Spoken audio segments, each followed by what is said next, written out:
নমস্কার, আমি আদিত্য ঘোষ। আপনাদের সকলকে আমাদের ইনভেস্টমেন্টের ইউটিউব চ্যানেলে স্বাগতম। আজকে আমরা এই ভিডিওতে আলোচনা করব ইউএস প্রেসিডেন্ট ডোনাল্ড ট্রাম্প যে নিউ ট্যারিফ ঘোষণা করেছে সেটি নিয়ে এবং এর প্রভাব ইন্ডিয়ান মার্কেটে কিভাবে পড়তে পারে সেটি নিয়ে। তো চলুন ভিডিওটি শুরু করা যাক। ডোনাল্ড ট্রাম্প দ্বিতীয়বারের জন্য ইউএস প্রেসিডেন্ট হওয়ার পর থেকেই ট্যারিফ নিয়ে আমরা অনেক কিছু ঘোষণাই শুনেছি এবং মার্কেটে রিসেন্টলি এটাই শোনা যাচ্ছিল যে ইউএস প্রেসিডেন্ট প্রায় সমস্ত দেশের ওপরেই রেসিপ্রোকাল ট্যারিফ লাগু করতে চলেছে। তো সেই মতো গতকাল অর্থাৎ 2 April US president Donald Trump বিভিন্ন দেশের ওপরেই রেসিপ্রোকাল ট্যারিফ ঘোষণা করেছে এবং তার রেটও অফিসিয়ালি ভাবে ঘোষণা করেছে। তো এখানে সবার প্রথমে আমাদের বুঝে নিতে হবে রেসিপ্রোকাল ট্যারিফ কথাটির অর্থ কি।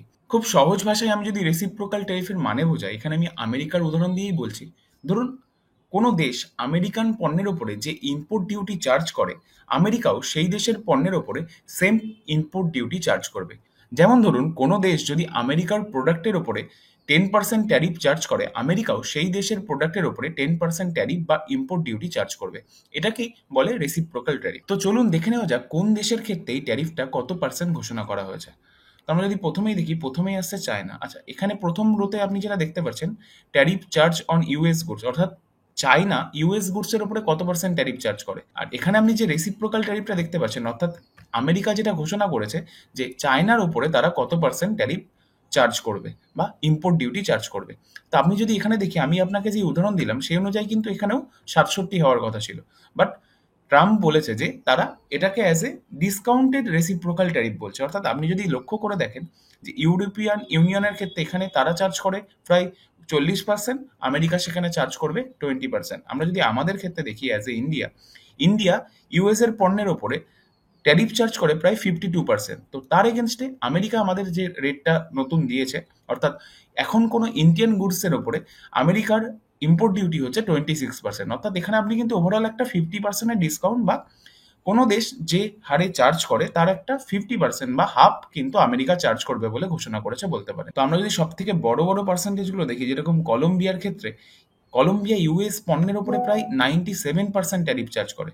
তো তাদের এগেনস্টে ইউএস জানিয়েছে যে তারা 49% চার্জ করবে। এছাড়াও 37% রয়েছে বাংলাদেশের জন্য। আমরা যদি আরও নিচে যাই, 29% রয়েছে পাকিস্তানের জন্য, 44% রয়েছে শ্রীলঙ্কার জন্য। অর্থাৎ যে দেশ আমেরিকার ওপরে যে ট্যারিফ চার্জ করে তার এগেনস্টেই কিন্তু তার 50% আমেরিকা চার্জ করবে বলে ঘোষণা করেছে। তো এগুলি কবে থেকে লাগু হতে চলেছে? এগুলো 9 এপ্রিল থেকে কিন্তু এগুলো প্রযোজ্য হবে। আরেকটা যেটা আমেরিকা ঘোষণা করেছে যে লোয়েস্ট ট্যারিফ হচ্ছে 10%, অর্থাৎ সব থেকে ন্যূনতম যে কোনো প্রোডাক্টের উপরে আমেরিকাতে যেগুলো ইম্পোর্ট হবে সেগুলোর উপরে সব থেকে ন্যূনতম ট্যারিফ কিন্তু 10%। এটা 5 এপ্রিল থেকে কিন্তু লাগু হবে। তো আশা করি আপনারা ওভারঅল কনসেপ্টটা বুঝতে পেরেছেন। এতদিন যেটা আমেরিকা কোনো দেশের উপরে চার্জ করতো, সেটার সাথে আমেরিকার ওপর সেই দেশ কত চার্জ করছে তার কোনো সম্পর্ক ছিল না। মানে কোনো দেশ আমেরিকার পণ্যের উপরে কতটা ইম্পোর্ট ডিউটি লাগাচ্ছে তার উপরেই ডিপেন্ড করছে আমেরিকা তাদের উপরে কতটা ডিউটি লাগাবে বা ইম্পোর্ট ডিউটি লাগাবে। তো এই অনুযায়ী আমরা কিন্তু বুঝতে পারলাম যে আমাদের দেশের ওপরে 26% ইম্পোর্ট ডিউটি ঘোষণা করেছে আমেরিকা, যেটা কিন্তু এতদিন অনেকটাই কম ছিল। অর্থাৎ এতদিন ইন্ডিয়া থেকে যে পণ্যগুলো আমেরিকায় এক্সপোর্ট হতো সেগুলোর যা দাম ছিল ওখানে, তার দাম কিন্তু অনেকটাই বৃদ্ধি পাবে, কারণ অ্যাজ এ ইম্পোর্ট ডিউটি সেই জিনিসগুলোর কস্ট অনেকটাই বৃদ্ধি পাবে। আর এটা শুধু ইন্ডিয়ান পণ্যের ক্ষেত্রে না, বাকি যে কটা দেশ দেখছেন সবার ক্ষেত্রেই কিন্তু আগের তুলনায় তাদের ট্যারিফ অনেকটাই বৃদ্ধি পেয়েছে। তো চলুন দেখে নেওয়া যাক এর ইম্প্যাক্ট ইউএস মার্কেটে কেমন পড়েছে। আমরা যদি ইউএস মার্কেটের ইন্ডেক্স S&P 500টা দেখি, তো এটি গতকাল কিন্তু পজিটিভে ক্লোজিং দিয়েছে, অর্থাৎ গ্যাপ ডাউন ওপেন হলেও দিনের শেষে কিন্তু একটা ভালো রিকভারি দেখিয়ে পজিটিভে ক্লোজিং দেয়। তবে এখনো আজ আমি যখন ভিডিওটা বানাচ্ছি তখনও কিন্তু মার্কেট ওপেন হয়নি। আমরা যদি ফিউচার্সে দেখি, ফিউচার্সগুলো কিন্তু আমেরিকান মার্কেটের অনেকটাই নিচে ট্রেড করছে। আমি আপনাদেরকে দেখাচ্ছি। তো আমি যখন ভিডিওটা বানাচ্ছি 3 তারিখ ইন্ডিয়ান টাইম 5টা 23 অনুযায়ী, আমরা যদি এখন রিয়েল টাইম স্টক ইন্ডেক্স ফিউচার্সগুলো দেখি, ইউএস মার্কেটের ফিউচার্সগুলো দেখুন 2%, 3%, ন্যাসড্যাক 100 প্রায় 4% নিচে ট্রেড করছে। অর্থাৎ ইউএসএ কিন্তু এর একটা নেগেটিভ সেন্টিমেন্ট লক্ষ্য করা, অর্থাৎ এই ট্যারিফ ঘোষণার পরে ইউএস মার্কেটে কিন্তু একটা নেগেটিভ সেন্টিমেন্ট লক্ষ্য করা যাচ্ছে। এবং এটা শুধু ইউএস এর ক্ষেত্রেই না, আপনি যদি ম্যাক্সিমাম দেশের ইন্ডেক্সগুলো দেখেন সেটা কিন্তু নেগেটিভে ট্রেড করছে।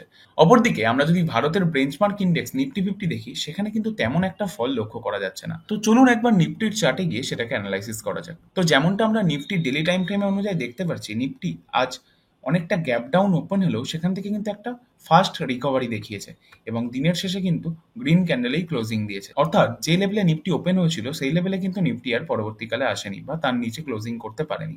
আর এই মুহূর্তে আমরা যদি দেখি এখানে একটা 50 এর স্ট্রং সাপোর্ট রয়েছে, অর্থাৎ এই 23,100 বা 23,000 লেভেলটা কিন্তু নিফটির জন্য একটা স্ট্রং সাপোর্ট লেভেল। নিফটিকে যদি বিয়ারিশ মোমেন্ট দেখাতে হয় তাহলে কিন্তু নিফটিকে এই সাপোর্টটাকে ব্রেক করতে হবে, অর্থাৎ নিফটি যতক্ষণ এই সাপোর্ট লেভেলের ওপরে রয়েছে ততক্ষণ কিন্তু নিফটি বা ভারতীয় মার্কেট স্ট্রং আছে বলেই বলা যেতে পারে। এবং এখানে যদি নিফটি আরো 2-1 দিন সাস্টেন করে একটা স্ট্রং মুভমেন্টের সাথে তার 200 ইএমএ কে ব্রেক করে আমরা কিন্তু ফার্দার আপ মোমেন্টও দেখতে পারি। তো নিফটির এই সাপোর্ট লেভেলটির দিকে আপনারা কিন্তু ভালো করে নজর রাখবেন। এবং আমি যদি বলি লাস্ট সুইং যেখানে করেছে নিফটির এই 23,700 বা 23,800 লেভেলের ওপরে গেলে নিফটিতে আবার ফার্দার একটা বুলিশনেস আসবে। অর্থাৎ এর থেকে আমরা কিন্তু বলতেই পারি নিফটি বা ভারতীয় মার্কেট আদার্স গ্লোবাল মার্কেট বা ইউএস মার্কেটের থেকে কিন্তু অনেকটাই স্ট্রং পজিশনে নিজেকে হোল্ড করছে। তো চলুন এবার দেখে নেওয়া যাক কোন সেক্টরে এই নিউজের কি প্রভাব পড়েছে। আমি যদি এখানে সেক্টোরিয়াল ইন্ডেক্সগুলো দেখি, তো নিফটি আইটিতে প্রথমেই আমরা দেখতে পাচ্ছি যে আজ প্রায় 4%-এরও বেশি ফল করেছে নিফটি আইটি। এবং আমরা যদি পজিটিভ মুভমেন্ট দেখি তাহলে নিফটি ফার্মা সব থেকে বেশি পজিটিভ মুভমেন্ট দেখিয়েছে। তাও এটা কিন্তু ওপেন হওয়ার পর আরও অনেকটা পজিটিভ মুভমেন্ট দেখিয়েছিল, তবে দিনের শেষে কিছুটা নিচে এসে ক্লোজিং দিয়েছে। তো চলুন এবার এই সেক্টর দুটি নিয়ে আলোচনা করব। একটা সেক্টরে বুলিশ মোমেন্টাম এবং একটি সেক্টরে বিয়ারিশ মোমেন্টাম আসার কারণ কি। তো এখন প্রশ্নটা হলো ইন্ডিয়ান ফার্মা সেক্টরে এই পজিটিভ মুভমেন্ট আসার কারণটা কি। যেখানে আমরা সকলেই জানি যে ইন্ডিয়ান ফার্মাসিউটিক্যাল কোম্পানিগুলোর একটা হিউজ পার্সেন্টেজ রেভিনিউ কিন্তু ইউএস থেকে আসে। তো যেখানে ইন্ডিয়ার উপরে 26% ট্যারিফ লাগানো হয়েছে, এটা তো একটা নেগেটিভ নিউজ। তো এই সেক্টরে এটা পজিটিভ মুভমেন্ট লক্ষ্য করার কারণ কি। এর কারণ হলো ইউএস যে রেসিপ্রোকাল ট্যারিফ ঘোষণা করেছে তার ভেতর থেকে কিছু কিছু আইটেমকে এক্সাম রেখেছে, অর্থাৎ যে আইটেমগুলোর ওপরে এই ট্যাক্স বা ইম্পোর্ট ডিউটিটা প্রযোজ্য হবে না। তার মধ্যে রয়েছে ফার্মা, সেমিকন্ডাক্টর ইত্যাদি। এর কারণেই কিন্তু ইন্ডিয়ান ফার্মা কোম্পানিগুলোতে একটা ভালো পজিটিভ মুভমেন্ট লক্ষ্য করা যাচ্ছে। আমরা যদি ফার্মা সেক্টরের লিডিং কোম্পানিগুলোকে দেখি, যেরকম সান ফার্মা, এই স্টকগুলোতে আপনি কিন্তু একটা ভালো পজিটিভ মুভমেন্ট লক্ষ্য করতে পারবেন। দেখুন এটা প্রায় 3% পজিটিভে ক্লোজিং দিয়েছে, যদিও ওপেন করার পর আরো অনেকটা উপরে গেছিল, সেখান থেকে নিচে এসে ক্লোজিং দিয়েছে। তো এর মেন কারণই হলো এটা যে মার্কেট যেটা এক্সপেক্ট করছিল যে ফার্মার উপরেও হয়তো একটা এক্সট্রা ইম্পোর্ট ডিউটি বা ট্যারিফ ঘোষণা হতে পারে, সেখান থেকে কিন্তু ইউএস গভর্নমেন্ট জানিয়েছে যে তারা ফার্মা সেক্টর বা ফার্মাসিউটিক্যাল আইটেমের উপরে কোনো রকম ট্যারিফ লাগাচ্ছে না, বা এই যে নতুন ট্যারিফ ঘোষণা হয়েছে এগুলি থেকে ফার্মাসিউটিক্যাল আইটেমসগুলো কিন্তু বিরত থাকবে। তো মেনলি এই কারণেই এই সেক্টরে একটা পজিটিভ মুভমেন্ট লক্ষ্য করা যাচ্ছে। তো ফার্মা সেক্টর কেন পজিটিভ মুভমেন্ট দেখিয়েছে সেটা তো বোঝা গেল। তো এবার প্রশ্নটা হলো নিফটি আইটিতে এতটা ফল আসার কারণ কি। আইটির জন্য কি কোনো স্পেশাল ট্যারিফ ঘোষণা হয়েছে? না, একদমই নয়। আইটি সেক্টরের উপরে কিন্তু ডাইরেক্ট ট্যারিফের কোনো প্রভাব পড়েনি, বা ট্যারিফের কোনো রেট কিন্তু আইটি সেক্টরের জন্য আলাদা করে ঘোষণা হয়নি। মেনলি এই ট্যারিফ ঘোষণা করার কারণে ইউএস ইকোনমিতে আবার একবার রিসেশন আসার একটা আশঙ্কা করা হচ্ছে। এই রিসেশন কথাটির অর্থ হলো যখন কোনো দেশের জিডিপি পরপর 2টি কোয়ার্টার ধরে গ্রোথ স্লো ডাউন হয়, অর্থাৎ আগে সেই দেশটির জিডিপি যে রেটে গ্রো করতো, পরপর 2টো কোয়ার্টার যদি সেই গ্রোথ রেটটা কমে যায় তখন কিন্তু সেই ইকোনমিটা বা সেই দেশটা একটা রিসেশনে গেছে বলে মনে করা হয়, বা একটা স্লো ডাউন লক্ষ্য করা যায়। তো মনে করা হচ্ছে যে এই ট্যারিফ বৃদ্ধির কারণে আমেরিকার কিন্তু ইনফ্লেশন আবার বৃদ্ধি পেতে পারে এবং কর্পোরেটদের প্রফিট করতে পারে, এবং বড় বড় কর্পোরেট হাউসের প্রফিট কমতে পারে। কারণ যখন কোনো পণ্যের উপরে হায়ার ইম্পোর্ট ডিউটি চার্জ করা হচ্ছে সেটা কিন্তু দামও বেড়ে যাচ্ছে। এর ফলে যে কর্পোরেট হাউসগুলো রয়েছে বা যে কোম্পানিগুলো রয়েছে তাদের প্রফিট মার্জিনে একটা ইফেক্ট পড়তে পারে, এবং এর ফলে রিটেল স্পেন্ডিংও কম হতে পারে। তো এর ফলে মনে করা হচ্ছে যে ইউএস এর যে কোম্পানিগুলি রয়েছে তারাও কিন্তু তাদের ক্যাপেক্স বা এক্সপেন্স কমিয়ে দিতে পারে। তো খুব সহজ ভাষায় আমি যদি বলি যে এই আইটি সেক্টরের ফলের প্রধান কারণ হলো আমরা সকলেই জানি আমাদের ইন্ডিয়ান আইটি কোম্পানিগুলো একটা বড় মার্কেট শেয়ার কিন্তু ইউএস এর ওপরেই ডিপেন্ড করে। তো সেই কারণেই যদি সেখানকার কোম্পানিগুলো স্পেন্ডিং কমিয়ে দেয় বা তাদের খরচ কমিয়ে দেয়, সেক্ষেত্রে কিন্তু আমাদের ইন্ডিয়ান আইটি কোম্পানিগুলোর রেভিনিউতে একটা ডাইরেক্ট এফেক্ট পড়তে পারে। এর কারণেই কিন্তু ইন্ডিয়ান আইটি কোম্পানিগুলোতে একটা ফল লক্ষ্য করা যাচ্ছে। এবং সেক্টরাল ইন্ডেক্স যদি আমি দেখি, নিফটি আইটি আজ প্রায় 4% ফল করেছে। তো আপকামিং ডেসে যদি নিফটি আইটি এখান থেকে আরো ফল করে, বা ভারতের যে আইটি কোম্পানিগুলো রয়েছে তারা যদি আরো কিছুটা ফল করে, লং টার্মের জন্য একটা বাইং অপরচুনিটি কিন্তু তৈরি হতে পারে। আমি কেন এটা বলছি চলুন একবার ভ্যালুয়েশনটা দেখে নেওয়া যাক। আমরা যদি নিফটি আইটির প্রাইস টু আর্নিং রেশিওটা দেখি, এই মুহূর্তে নিফটি আইটি ইন্ডেক্স প্রায় তার 1 ইয়ার লো পিতে ট্রেড করছে। আমরা যদি এখানে চার্টটাও দেখি, আমরা কিন্তু রিসেন্ট ডেতে এখানে পি এবং প্রাইসে দুটোতেই একটা ফল লক্ষ্য করতে পারছি। তো অ্যাজ পার ভ্যালুয়েশন এটা কিন্তু একটা ভালো বাইং অপরচুনিটি হতে পারে। এবং এছাড়াও আমরা যদি এখানে 2 ইয়ার অ্যাভারেজ দেখি, নিফটি আইটির 2 ইয়ার অ্যাভারেজ রয়েছে 29.63। এখন কিন্তু 2 ইয়ার অ্যাভারেজ থেকেও নিচে ট্রেড করছে। তো সেক্ষেত্রে এখন কিন্তু নিফটি আইটি 27 এর কাছাকাছি পিইতে ট্রেড করছে, অর্থাৎ 2 ইয়ার অ্যাভারেজের নিচেও রয়েছে এবং 5 ইয়ার অ্যাভারেজেরও নিচে রয়েছে। তো আপকামিং ডেসে যদি আইটি কোম্পানিগুলো আরো ফল করে, এটা কিন্তু লং টার্মের জন্য একটা ভালো বাইং অপরচুনিটি হতে পারে। আপনি আপনার ওয়াচ লিস্টে কিন্তু এই স্টকগুলোকে বা এই সেক্টরটাকে অ্যাড করে রাখতে পারেন। তবে আমার মনে হয় যে এই মুহূর্তে পার্টিকুলারলি কোনো স্টকে এন্ট্রি নেওয়ার থেকে আপনি চাইলে অ্যাজ এ প্যাসিভ ইনভেস্টিং হিসাবে এই আইটি সেক্টরে ইনভেস্ট করতে পারেন। সেটা কিভাবে করবেন?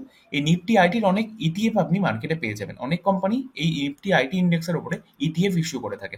আপনি চাইলে সেই ইটিএফ গুলোকে বাই করতে পারেন। তবে টেকনিক্যালি আমি যদি দেখি, এখানে একটা মাইনর সাপোর্ট রয়েছে এই 23,480-ফাশির কাছাকাছি। তবে একটা স্ট্রং সাপোর্ট কিন্তু রয়েছে এই লেভেলে, অর্থাৎ এই 33,000 থেকে 33,500 লেভেলের কাছাকাছিতে কিন্তু একটা স্ট্রং সাপোর্ট রয়েছে। তো আপকামিং ডেসে যদি নিফটি আইটি ফল করে এরকম লেভেলে চলে আসে, তো এটা কিন্তু একটা ভালো অ্যাজ এ অ্যাকুমুলেশনের জন্য একটা ভালো লেভেল হতে পারে। তো আপনাদের সাথে আমি যেটা আলোচনা করলাম, একদমই কিন্তু এটাকে বাইং বা সেলিং রেকমেন্ডেশন হিসেবে নেবেন না। আমি জাস্ট অ্যানালাইসিস করে দেখলাম যে ভবিষ্যতে বা আপকামিং ডেজে নিফটি আইটি সেক্টরে কি কি সিনারিও তৈরি হতে পারে। তো আজকের মতো ভিডিওটা এখানেই শেষ করছি। ভিডিওটি ভালো লাগলে অবশ্যই একটি লাইক করতে ভুলবেন না। আপনাদের এই ভিডিও সম্পর্কে যদি কোনো কোশ্চেন থাকে, আমাকে কমেন্টে অবশ্যই জিজ্ঞেস করবেন। আমি অবশ্যই সেই কমেন্টের রিপ্লাই দেওয়ার চেষ্টা করব।